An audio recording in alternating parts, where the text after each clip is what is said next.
Simple, rustic, and absolutely mouth-watering. Ciao a tutti! I'm Nicole, and today we're going to be giving common button mushrooms, also known as champignon, the gourmet treatment. A quick, simple mushroom pasta recipe that you can make any day of the year. Let's get started. First, let's talk mushrooms. For this recipe, we need about 1 pound or 500 grams of button mushrooms. Here I'm using simple white button mushrooms, which you can find in Italy all year round. And as you can see, these are certified Italian mushrooms. I always say that there are 3 levels of clean when it comes to mushrooms. Mushrooms can and do carry bacteria. At the bare minimum, you're going to want to brush off any loose dirt with a dry brush. It could even be a cheap dry toothbrush that you've designated for the task, or a dry pastry brush.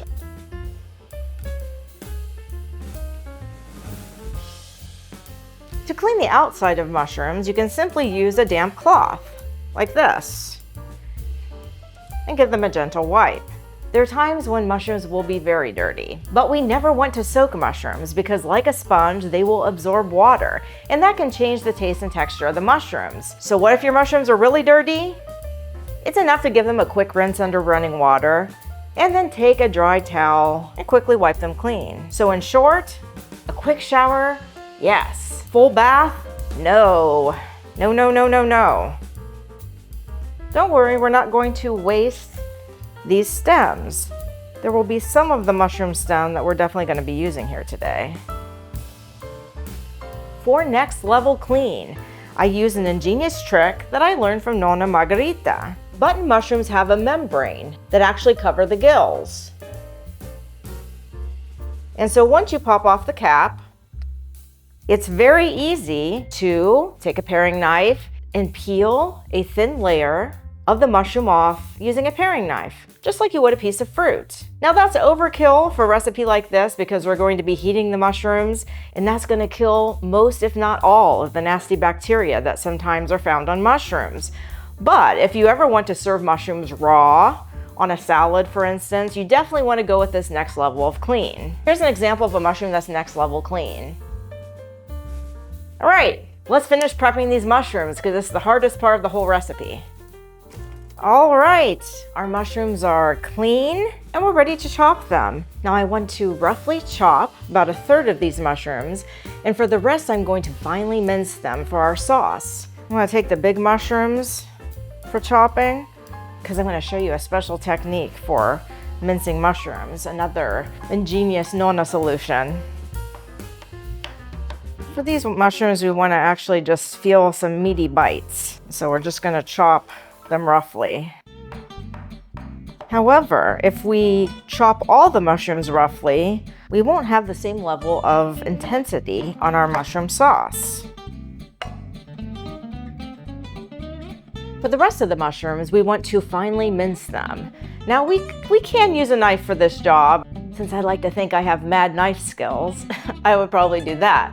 But many people are less confident with a knife, and I know that when Grandma makes this dish, when Nonna Margherita makes this dish, it would take her a long time to finally mince the mushrooms. So what Nonna does is she actually uses a simple garlic press to smash the mushrooms, just like this. And as you can see, they pop out pretty well minced, pretty well smashed. It's an ingenious solution that can save you some time and headache.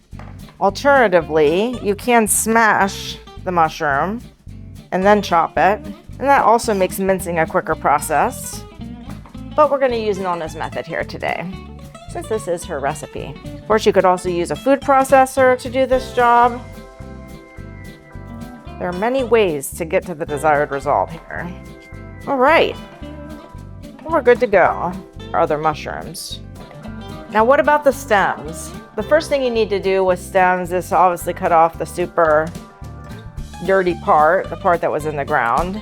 And I'm going to show you what Nonna does for those of you who want to follow her recipe step by step. When she wants super clean mushroom stems, Nonna actually uses a simple potato peeler. We'll just pick a few that look meaty. Mushroom stems are a bit tougher, so I'm going to chop them up rather than trying to break them down into crushed mushrooms. And our mushrooms are ready to be cooked.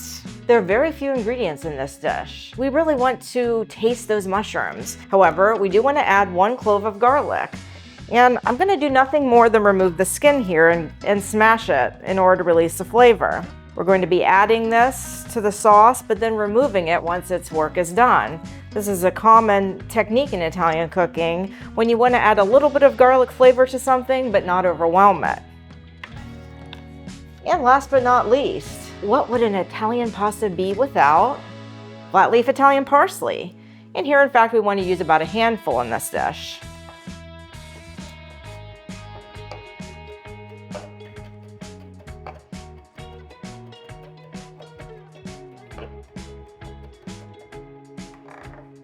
One ingredient I love to add to this recipe is a bit of fresh tarragon.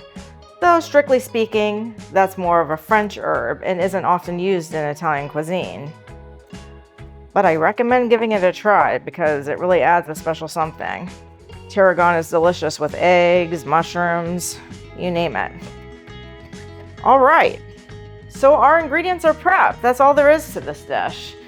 We're gonna add a little oil and a bit of butter, and of course the pasta. Italians use many different kinds of pasta with a sauce like this. One classic choice is tagliatelle. Today we do not have tagliatelle in the house, and so I'm going to reach for something I know you all know and love, spaghetto quadrato, which is a spaghetti that has a square cut. In the meantime, I'm putting my pasta on to boil in salted water.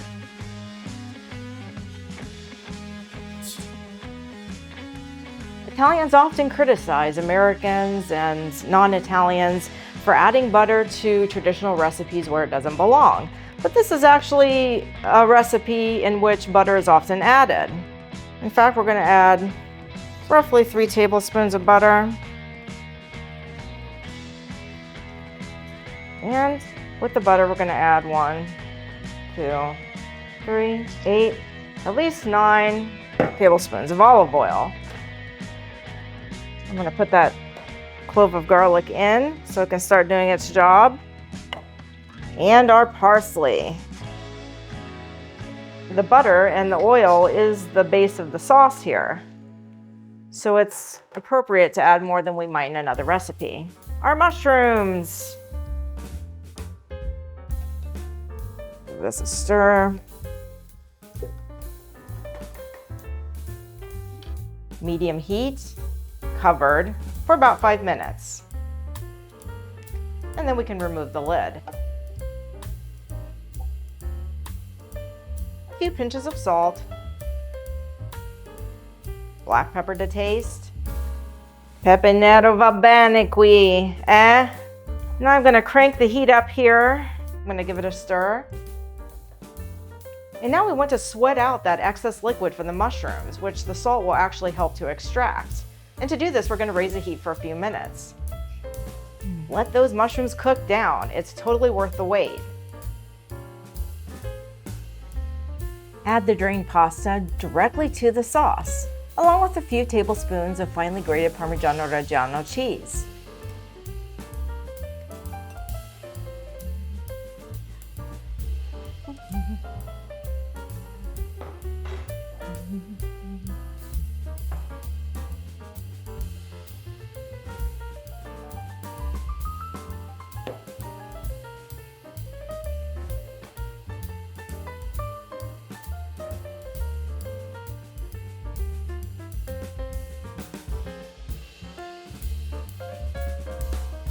We can always add a bit more oil after the fact, which is a great choice because extra virgin olive oil is at its healthiest when you add it unheated as a final touch to the dish, which is of course really common in Italy.